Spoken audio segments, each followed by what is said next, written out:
இன்றைக்கி வந்து 1/2 கிலோ நண்டு கிரேவி எப்படி செய்யலான்னு பார்க்கலாம்.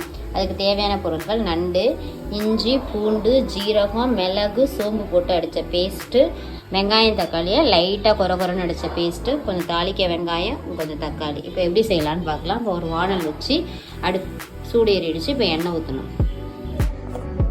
நண்டு கிரேவிக்கு இஞ்சி சிறிதளவு, ஒரு 1/2 கிலோ நண்டுக்கு தான் 1/2 ஸ்பூன் சோம்பு,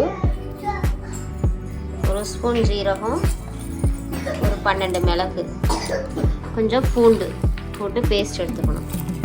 எண்ணெய் சூடு ஏறிடுச்சு. இப்போ வெங்காயத்தை போட்டு பொன்னிறமாக வதக்கணும். இப்போ சோம்பு கொஞ்சம் நுணுக்கி போட்டுக்கணும். இப்போ வெங்காயம் வணங்கிட்டு இருக்கும்போதே தக்காளி எடுத்துக்கணும்.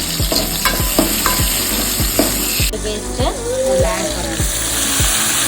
ஆட் பண்ணி ஃப்ரை பண்ணணும். பொன்னிறமாக நல்லா வாசனை வந்துடுச்சு. அடுத்து வந்து வெங்காயம், சின்ன வெங்காயம் தான் இதுக்கு சேர்த்துக்கணும். வெங்காயமும் தக்காளியும் 1-2 அடித்த பேஸ்ட்டை சேர்த்துக்கணும். சேர்த்து பச்சை வாசனை போகிற அளவுக்கு வணக்கணும்.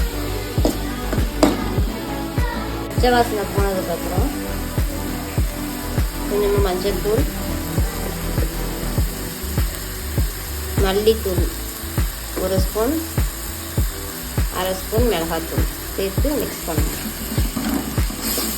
1 ஸ்பூன் கரம் மசாலா பொடி.